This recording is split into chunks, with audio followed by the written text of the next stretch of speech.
And welcome back to part 3 of the Final Fantasy VII Remake Intergrade, where today, after all our snooping around the sector last time, it's about time we actually catch up with Avalanche to see if they've got what we need, or if her partner, because she does have a partner in crime that she asked about when we first got here, is actually back yet.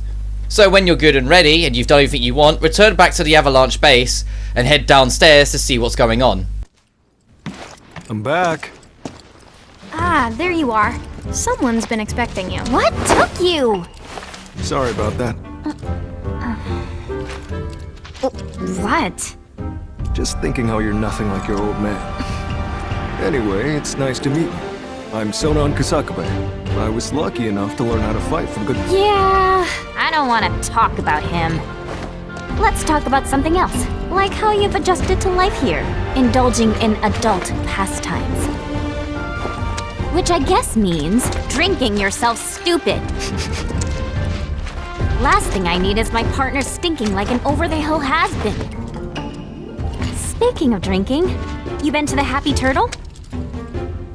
If you're part of Operation Down in One, I take it back. I am there next time you go. Don't worry, I can do adult stuff just fine. Well, I don't even know where to begin with all of that. But I do know I haven't heard of Operation Down in One. At any rate, I'm looking forward to working with you, boss.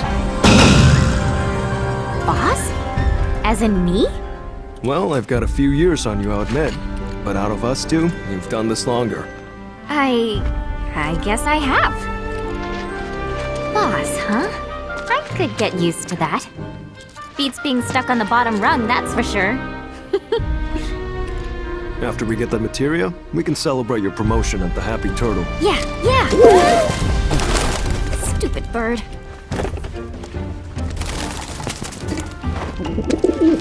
Says the merchandise is good to go.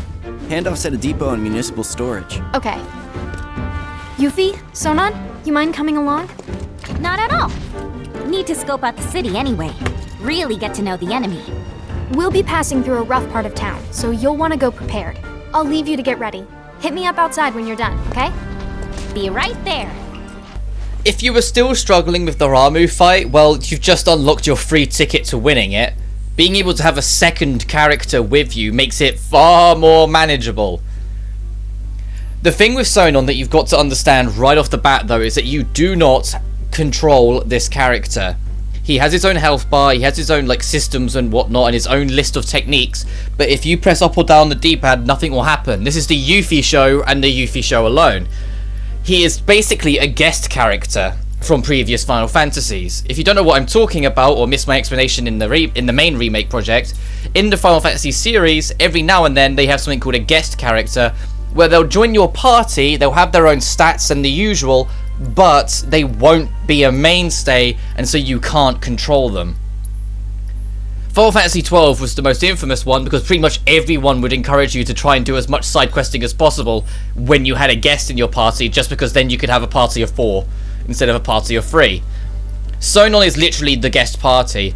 What makes him special, though, is that there are unique techniques in this DLC only existing by having Sonon. So he does become more of a party member 1.5 than just another character that you can't control, sort of like how Red 13 is in the main game. But once you're all good to go, come out here and talk to Neo, and she will explain basically what's going on and what we're doing to even get you ID cards to get topside. Because like I said, this is just after the second reactor's gone off, so any and all transportation between the sectors, the upper plates and the lowers, just isn't happening right now. And I do like that they have Sonon kind of be the straight cop, or the straight act, or whatever you want to call it, to Yuffie's, well, Yuffie. How can anyone live here? I agree with you about the smell, but you get used to it quick enough. And the crowd stop bothering you eventually. The place can grow on you if you give it a chance. Wait a second. Are you actually saying you like it here? I thought you hated it. Midgar isn't the enemy. Shinra is. I know W's don't really see the distinction, but we do. Then what was that stuff on the news? About a reactor blowing up and all. No way that was an accident. It had to be Avalanche. Shh. Sorry. What's up? Those guys there are from the Splinter Cell. Splinter Cell? They used to be with Avalanche, but left after a policy dispute. Wow, look who it is. Loving your work. So how many reactors is that now? Wait, where's Cloud? We lost him. You what? He will be okay though, right? Well, of course he will. A little fall ain't gonna stop a hard ass like him. He'll come swaggering back before long, you mark my words. Yeah, I guess he will. Now, can we talk about President Shithead? Spouting all that crap about us? That lying son of a bitch? Working for Wutai, Avalanche ain't nobody! Barrett! Oh, yeah.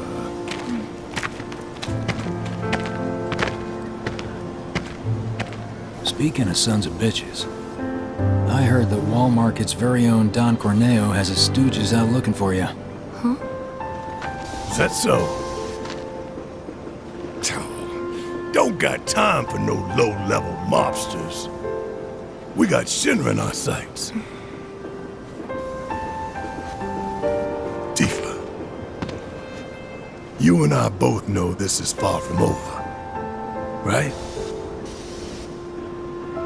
Might as well get some rest while we still can. Right.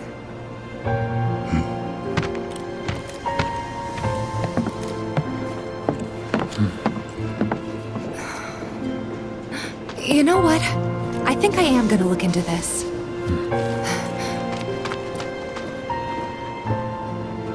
Good luck out there.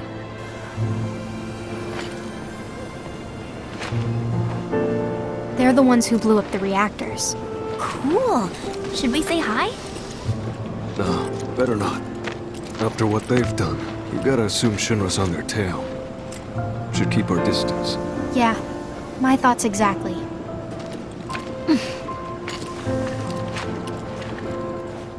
And there's your whole field on how Tifa ended up investigating the Don Corneo thing to begin with.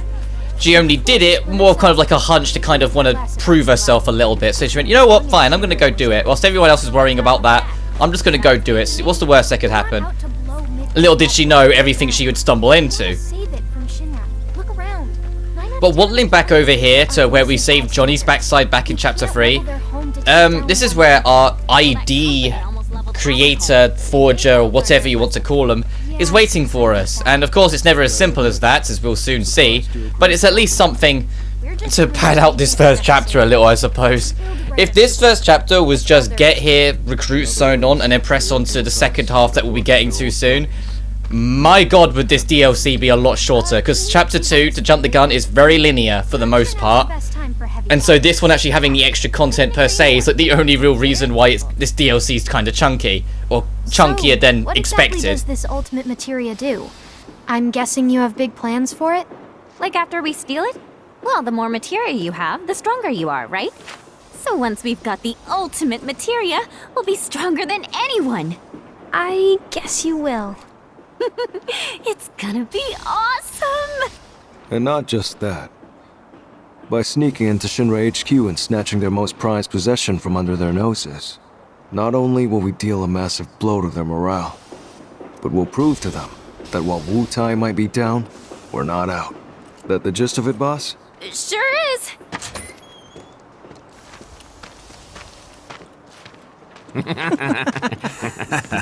See that one?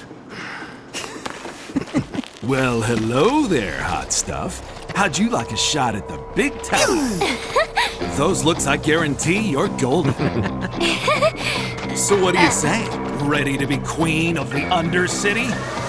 Hey! What am I? Chopped liver? Kid doesn't need to hear this. You be a good girl and cover your ears, okay? You'd be living and working in the most luxurious residence in all of You want me to Walmart. be one of Corneo's brides, is that it? Which makes you a person of influence, right? Oh, so you know your stuff. But I'd say I'm more of a helping hand. So why don't you help me help you? let's get What going. are you doing? Get your hands off me! Ugh. Now don't go playing hard.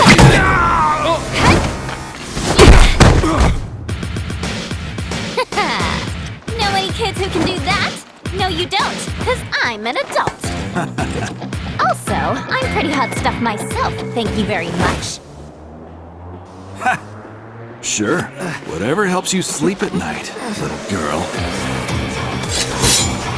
Wow, if you want to pull up a seat at the grown-ups table, be my guest. Okay, firstly, the Happy Turtle rock music that's playing, the heavy metal mix is insane. Secondly, the Corneo lackeys, they're supposed to be like the Corneo's influencers or whatever they were calling themselves. They were straight up just gonna kidnap her in front of everyone. Like that. Come on, you're not really influencing anyone of what kind of people you are if you're doing that sort of shit in broad daylight. But this is just more to act as your tutorial to the Yuffie and Sonon system. As I said, you can't control Sonon, so he'll work himself up in his normal ways.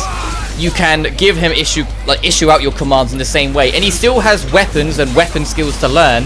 So like I said, that's what I mean by he's 0.5, it's literally everything but physical control. But if you press the other trigger, you will activate the synchronism, and what that is I'll have to explain after this cutscene. Hey, at least you tried. You're gonna eat those words, you smug piece of shit. Boss! Boss! You're not gonna believe this! The hottie of the century just fell right into our lap. She did? Goods under the hood, junk in the trunk, and down for a bumpy ride. Sorry, ladies, but after careful consideration, we've decided to go with a more qualified applicant. Let's go! See you around. Okay. Now we're done with those weirdos, the way the synchronism works is that it essentially unlocks yet another list of options for Yuffie, which is why I keep stressing she's the most fun character in this game. When it's activated, when you have got the weapon thrown, Sonon will just match you on the casting and chance next to you. Whilst if you're in physical mode, Yuffie will start doing unique and new physical skills that Sonon will either complement with his own, or straight up replicate to make like a mirror match beatdown, making it really handy. But the real trick of it, and it's something you're not going to see me using too much, because once again, some of Yuffie's techniques without him are just insane. So who were those creeps anyway? If you both have an AT bar full in synchronism, a lot of Yuffie's techniques will be replaced with ones that are similar in idea, but involve both Yuffie and Sonon together. So like Arts of War will become like a joint beatdown. The Windstorm will involve both of them swirling around like on a much bigger range. Things like that. So there's reason to fight alongside each other sometimes, and reason to fight separate sometimes. Oh, we're here. Now we just have to wait. Wait for who? Not sure. We used to have someone who could make fake IDs in-house, but they went off with the Splinter Cell. We've never dealt with this particular vendor before.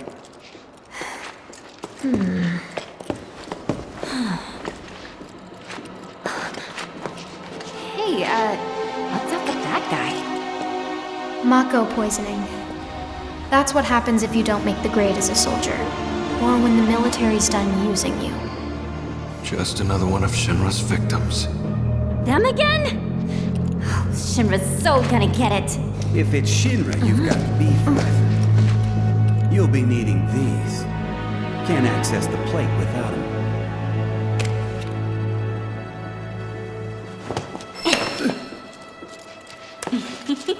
They're gonna scan for those things on the train, so make sure to keep them on you. Thank you. Hey, hold up! Try it. You'll love it. Foreigners and their weak jaws. We should probably head back and wait for Gigia. Enjoy your material while you still can, Shinra, 'cause we're coming. Not yet, boss. With things the way they are, we can't just go strolling up to the front gates. We're gonna need Avalanche to help us bypass security before we can do anything. Aww. I'd love to know what's in those damn beans. But anyway, we managed to actually get an explanation of some kind towards the robed people we keep on seeing talking about reunion or Genova or whatnot.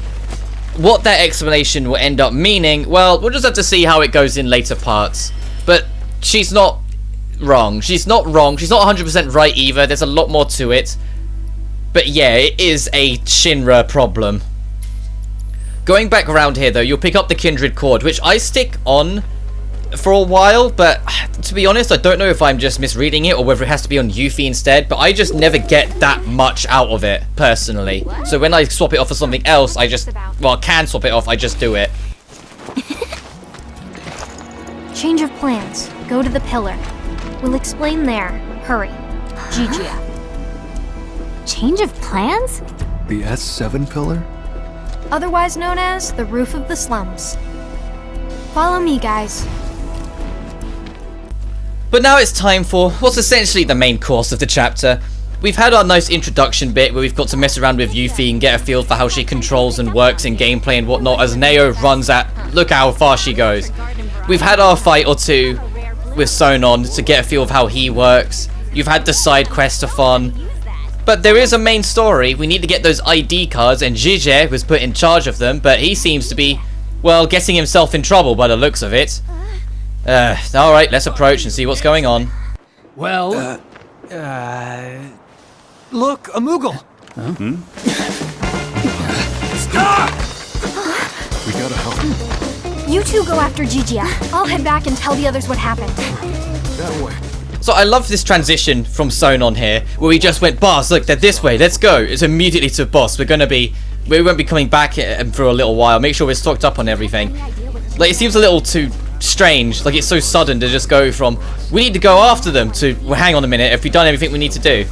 I know it's just video game-ness kicking in, but they could have eased it into that a little bit better. I think instead they should have had him say it around now, like just as you're approaching the train station. So there's at least a little bit more of a gap, and it makes a little bit sense of, oh, if we're going to chase him, it looks like we're going out of the sector. We should probably make sure we've done everything first. Like, that sort of thing. Leaning over to the right, however, there's another weapon for Sonon, and there's no way you would have maxed out his ability after one fight. So I don't worry about it right now. Fighting Spirit, to be honest, I was about to criticize Fighting Spirit, but if I'm going to be honest with you, I don't think any of his abilities are particularly brilliant. I think Yuffie gets the best out of this. Got nowhere to run. Tell us what you know. Now! How about later? I'm not stupid.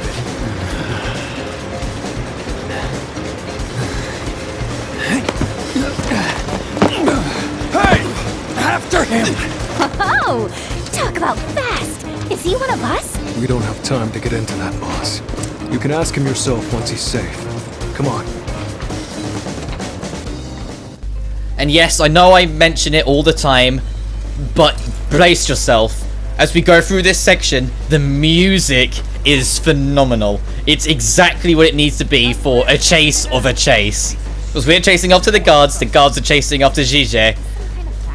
It's got the right feel for it, it's the right setting, and the music says, you know what, let's lean into this. And so we get a really blatantly Cowboy Bebop inspired beat that just gets more pieces added to it the further through this section we go.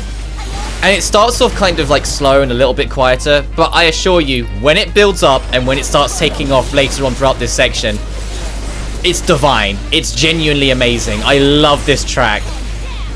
It has so many sections to it as well. When you actually go through it in the soundtrack, you realize there's a lot of pieces to it. There's like 6 or 7 like alternate versions of this track to fit in all the slots as you go through this section.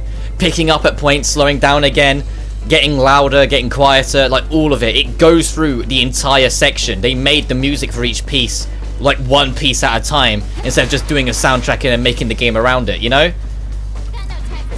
Or the other way around, like making the game and the soundtrack is to worry about it. It does feel like there's more of a harmony between the music composition and the actual intended level design and game design.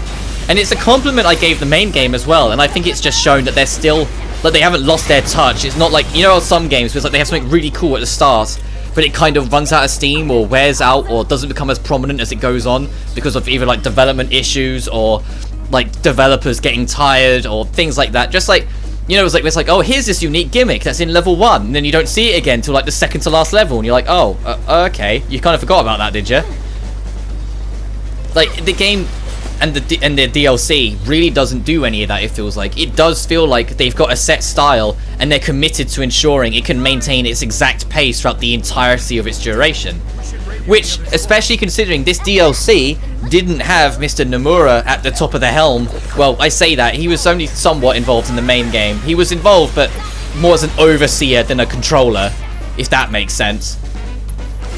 Whilst in this, he completely stepped away to do other stuff. Presumably Kingdom Hearts related stuff, if we're honest. But he stepped away to do other stuff. So it left this in more of like a testing position, where we get to find out how the rest of the team do without the lead, and to be honest, they do perfectly. You genuinely would not notice the difference, I feel, between them. And that's also considering the adding challenge of, you know, this doesn't follow the original script. This is separate from the original game story, so it's entirely unique content, and they made it fun. They made it have enough going for it to kind of just spice it up and play around with. And I just think that's worth, like, commending. It's worth talking about. Yes, it's not always the director in control. It's something that's always kind of grumbled the Smash Bros side of things, where it's like everyone treats it as the Sakurai game. It's like, no, it's a huge team of like developers and workers putting that together over at Bandai Namco. You can't just take that apart and just be like, oh yeah, Sakurai decided. No, it's a team effort, not a one-man effort. He's just the face we see, you know? It's like with Final Fantasy 16 with Yoshi P producing it. Everyone's like, oh, Yoshi P, and like, you know, it's not just him, right? I know, like, he's the glorious saint of the industry, because he really truly is. The man's magnificent. But it doesn't mean you can just treat it as everything made is only made by him. What's this? But the point I'm trying to get at is that the main story, the scenario of what the remake would entail, has been told to us over time that it had been planned out and worked out and written to a T for a considerably long time. It isn't just a Nomura doing Nomura things, like a lot of people like to try and accuse some of the stranger things of the remake, or, you know, accuse the ending of being.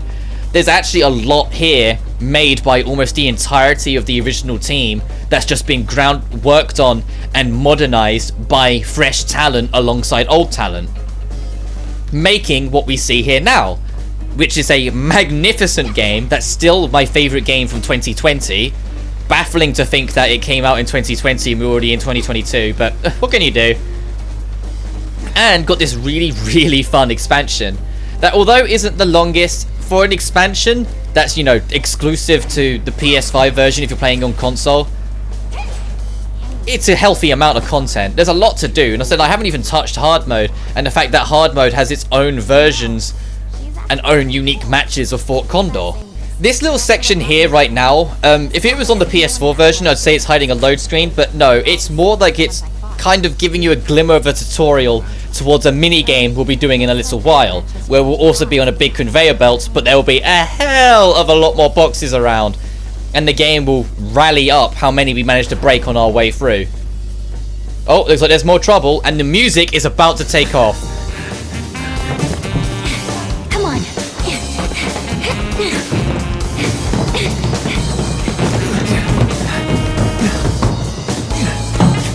You guys just don't know when to quit.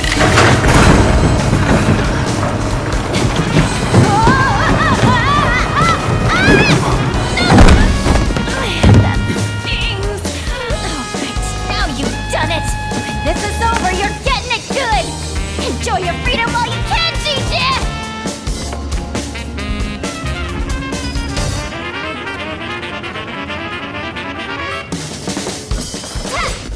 Do you see what I mean about the whole Cowboy Bebop reference? Like, so just this whole section feels like a giant nod to it in like the best way possible, as we now come down here and fight whatever the hell this beast monster is. And oh well, Sonong managed to get that new ability, so he can swap into Fighting Spirit. Like, as I said, and I didn't really get a chance to talk about it, but I will now. I think the biggest problem with Sonon is that his abilities, none of them are really great, I find. The only thing that I think is worthwhile is literally the final boss, and I'll get to that properly when we get to it. but there's a gimmick with the final boss that you can make the most of if you can maintain the pressure instead of just letting it drop. Zonon becomes a great tool of doing that, of making it so it doesn't drop. But that's kind of it. Outside of it, I don't find too much use for him as just being a safety net if you die, because like I said, if you die, he will sacrifice, and wherever his health will be becomes yours. So it's worth looking after him a little bit as well. And a little bit extra damage whilst you're fighting, but that's about it. I need to talk about this Gozu drive though, because this is actually a very nice and unique accessory that reminds me of something from like Final Fantasy VI. The way this drive works, well, right as this second... Actually no, because I've got the amulet, so it's the other way around. When you get these drives, they will boost your performance in battle in a certain way, but only if you've got the amulet to go along with it. Or the bracer to go along with it. And it's something, like I said, I hope they lean into more. Because it's something I actually really liked from 6, is that they'd have like relics that complemented each other. Because that was what that game did instead of accessories or whatnot. It used, you had 2 relic slots. And the relic slots, there were some of them, it was like, would do this, but would get a bonus if this. Or if you have 2 of them and equip both of them, it will double the effect. Encouraging you to experiment with what variations of accessories you have. So having it a little here, where you've got this armlet, and we're going to get different drives later on, and each drive is going to alter how it works, is genuinely fantastic. But we've got a new weapon for Yuffie, and this is her last one, and this gives you banishment. I was going to say, have I unlocked the weapon skill yet, or do I stick with Boomerang? Oh no, I have got this skill. So yeah, I'm just deciding what material sort I want to give up, since it's only got 3 slots on it. But this weapon, it's Yuffie's last weapon, it gives her banishment. The way banishment works is that every 3 skills you use, the banishment strength levels up, maxing at level 3. So if you use 6 skills, your banishment's at max level, basically. So you need to use 6 ATB slots, and then a 7th to even be able to use it. So if I'm leveling with you, you're not going to be using it that often. You're not going to be like dancing with it all the time. You're going to mostly be using it in boss fights, but if you can get a max charge, stagger the enemy, and then use it, it's basically a 3 limit breaks worth of damage. And I wish I was kidding when I say that. So that animation of Yuffie, where she hides behind it and she does like a little like curl maneuver round it. I just tried to do it then and my neck clicked, so I don't know how she does it so smoothly. I'm not that old, I'm only 22. Is she supposed to be like 15 or 16? And I also, going through this, I always feel for Sonon. When I said that Sonon's the straight guy to Yuffie's, well, Yuffieism, I wasn't kidding. They really play up to it, that Sonon's kind of like the little bit older, a little bit more mature. But because he's not the leader, he just has to put up with Yuffie's being a moron. And if you're wondering, like, if you're listening to this and you're like, oh, Rob sounds a little different or a little bit more laid back or whatever, that's because I'm recording this or doing the post-recording a little different than what I usually do. I usually start my mornings doing recordings. I'm doing this in the evening. So it's literally, if I look at the time now, it is 6 PM. So it's literally like the cusp of evening, really, for a lot of people. Compared to usually when I'm usually doing it like at 10 AM. That's because if you haven't noticed, I've been living under a rock with my channel. It's because I live streamed this morning. And at least for now, it's probably going to be the way forward. I'll probably take another day before I finish Danganronpa, because I think I've got at least 2 streams left in it. I think it's going to be at least 2 or 3. At some point before I actually finish it, though, there'll probably be another day where I skip it, so I can get on, like, skip a live stream day, so I can get back on top of doing it, because I need to do more Intergrade videos, because I'm only doing this video to cover tomorrow. Or cover Wednesday when it comes out. Because I'm going to be busy during the daytime. Which also, yeah, if you're watching this and you're like waiting for the next Danganronpa stream, I might get one in. It depends, because I'm going to be busy first thing in the morning. It honestly depends how long that is. If it goes into the afternoon, when I come back, I'll probably just worry about recordings and not do live streams, because I want to be able to dedicate a long time for it. And like waking up in the morning, getting breakfast, and then cracking on seems to be a bit of a working formula right now, because I usually wrap up my stream just around, although a little later, because sometimes it's like 2 PM, I usually wrap it up around the time I can just go get lunch. And because I've been doing these live streams kind of often, I am adjusting to it a lot more. And like the biggest thing, and it was the strangest thing, like for the first couple days when I was doing it, but once I like got to like day 3 and 4 and whatnot, and like today as well, especially didn't really notice it, you get hungry sitting around playing and talking and thinking and all that. And I got hungry and like more worn down than I ever imagined I would be. And I'm aware that a big piece of it is that I've never done live streams as long as these Danganronpa streams have been. But I knew they were always gonna be around that length, which is why I pushed to get the wired internet as soon as possible after stream 2 was a fucking work of art to try and get to play with me. There's 4 goddamn streams just to do one session before I finally like threw it away and went, yeah, no, we're not getting any further today. Let's just wrap it up. But yeah, Danganronpa, I caught on very quickly. If I'm going to be able to do a whole case, those streams are going to be long. And I imagine now we're getting to the later half of the game, because the game straight up told us that we were in the later half now. Like, it kind of weirdly broke the 4th wall in the middle of a tutorial and went, oh, by the way, you're past the halfway mark, congrats. It's like, okay. But before I keep on going off track too much, the point I want to get at is, I imagine, although like it gets compared to Phoenix Wright on occasion, I imagine it's not identical in the sense I'm about to bring up, but I imagine the last couple cases, or not, if not the last case of the game, are going to be a lot longer. Because that was the thing, and it's part of the reason why I didn't live stream the Phoenix Wright games. Like, even when I got the original trilogy, I just kind of played them in my own time when I got the spare time. Because if I live streamed them, I would have wanted to do the same thing that I'm now doing with Danganronpa, where I try and tackle a whole case per stream. The thing was, I don't know if you've seen the length of some of those cases. Some of them are like 9 hours long, and I am not ready to do a 9-hour stream yet. I am not prepared or experienced enough to be able to keep that going for that length of time.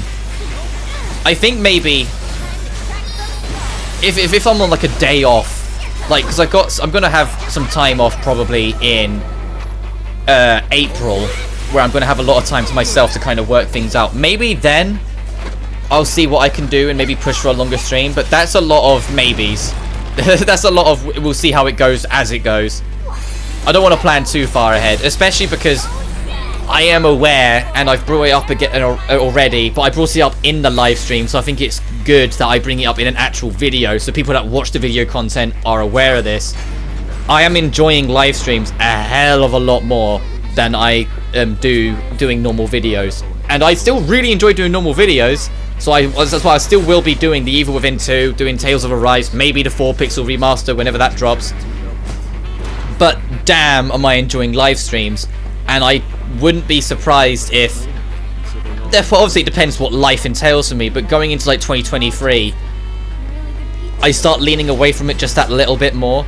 Like, I'll still try and do Let's Plays on occasion, because I genuinely enjoy doing Let's Plays in a different way to how I enjoy live streams. I enjoy being able to get my information together, know what I want to talk about, have the footage go in the background, and being able to relax a little bit, especially in the post-commentary stuff. And even in the live stuff, I'm usually working off some research. I'm not just spouting shit all the time, even though I imagine it probably sounds like that a lot of the time. But anyway, shut up. Shut up and sit down. Anyway, but I can't deny that I really am buzzing when I'm doing the live streams. Even if I only have like 1 or 2 viewers per stream, doesn't matter. It's the nature of it, where I get to sit down and just play a game and talk about how I feel about it as I go.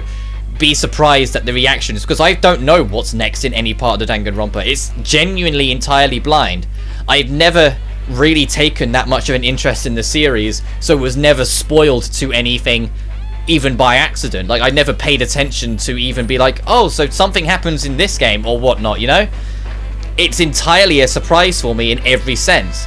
It's why, like, when the characters die, I don't know what to expect next, and I don't expect their deaths. Like, there's been 1 or 2 that I've kind of been like, oh, I think they're going to be coming soon. Or, like, when it comes to solving the case, you genuinely get me going, oh, I thought it was this person, and then it turned out to not be. Yeah, I think there's only been 1 case, and I won't spoil it if you haven't watched the live streams. There was 1 case where I worked it out pretty quickly, and I was a little critical on it because I felt like it became too obvious before we even got to like the main meat of the trial. But that was only one case, and we're like on the 5th one now. So if there's only one case that was a little bit... I wouldn't say it was bad. I still really much liked it, and I liked the mystery and what it was trying to do. It's just I felt like I worked it out too quick. Like the game made it just too obvious to what was going on. But as we keep on going up and down, trying to figure out where the heck GJ's got to, we come down to like this waste disposal bit, like right at the bottom, like just before the sewer line pretty much. And I don't know if it's actually possible for you to sneak past this creature in any sense of the word, but when you eventually start pressing forward, it's just going to wake up anyway. So I'm pretty certain this is just another Yuffie's Yuffieisms, because as you approach, this rat's going to run straight up to you and Yuffie's going to freak out and that will startle the enemy. And I don't think you can avoid that. I don't think there's a way for you to get around it. I think you're always going to like have Yuffie bump into the rat and scream and get into this fight, and then Sonon go like, why do I have to put up with this? And this enemy's brutal, by the way. This enemy's a little monster. Like, they weren't kidding when it's like, oh, you don't want to wake up this thing because it could cause more trouble.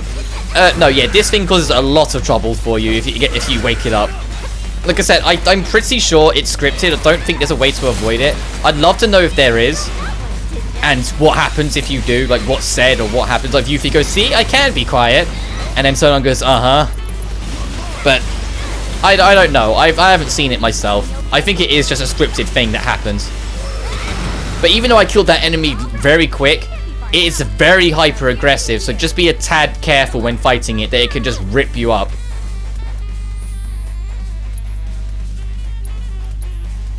But we got the Menzu drive from it, so it's another drive to go into what we have. The first one we got is that the damage is proportional to HP, the second proportional to MP. So having HP up on Yuffie is boosting her damage later on. So if we get a second HP up, it might also be worth putting it on. Or if you decide to use the other one, trying to get double MP up to get the boost. For me though, I decided to stick with the HP one because, you know, you're getting more defense while you're at it as well. When you get here though, this bigger box will have a note in it which will inform you of the minigame we are entering. So it takes me a second to find it. There it is. Conveyor belt passes through storage. Break containers with shurikens. Screw over Shinra. Get to it. This is the minigame I was on about, that the earlier part was kind of half tutorializing to you. This conveyor belt's kind of big, and it is absolutely going to go through the storage area. So Operation Container Carnage can commence.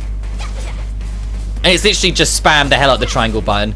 If you feel like your shuriken's getting stuck a lot, either like delay it, or in the last section, tilt your camera up so she aims for something higher up, so she catches more on the backswing. Because there's a lot of boxes that I feel like are very difficult and annoying to get. The most annoying ones, to be fair, are the ones coming up to our left. Because that's just slightly too low. Because of how much obstruction there is. But look how much you send some of these things. If they fall off, that doesn't mean you get them. So if you want to get as many like rewards and items as possible, you need to be trying to catch them before they fall out of view. As we come up, we're going to get the same sort of scenario, but now the container things are moving. So although you can time it, it does feel a little like potluck trying to get it in, and I have terrible fortune just spamming it. No, I eventually do time it. It's just I get so unlucky for a while. I'm like, okay, let's wait. I was still slightly off. There we go. Finally got it. Now we can get these medium-sized boxes. And yes, I did say medium. We haven't seen... We saw one large at the start, but we're going to see a bunch of larges coming up. But do you see what I mean there with those boxes? I tilted the camera right up, so she aimed for the top one and managed to catch more as a result. Also, I love the physics engine goes crazy during this bit with the boxes. There's just too many boxes, so I think it just has a bit of a paddy at points. Look at that. Whoa, it just flies away. I think they understood. Like, in the main game, when people were just randomly running up and whacking boxes because the physics engine was so fun, they were like, okay, let's make a mini game where the physics engine can just go do lally. And that's what resulted in this, where the boxes just fly around everywhere, just explode off everything. But this is the section I was on about, where I feel like it's most significant to you to have the camera constantly leaning up, because you will just catch those further away boxes a little easier. But that'll do. How did we do? 735 and 93. Not bad. Or at least According to me, not bad. But we're pretty much done with this section now. There's going to be no more enemies. All that's left is the boss of the chapter. And as you can see by the length of this video, yeah, we're not doing it in this video. We're going to get to the next, like, safety zone. The next bench. And then we're going to wrap it up there.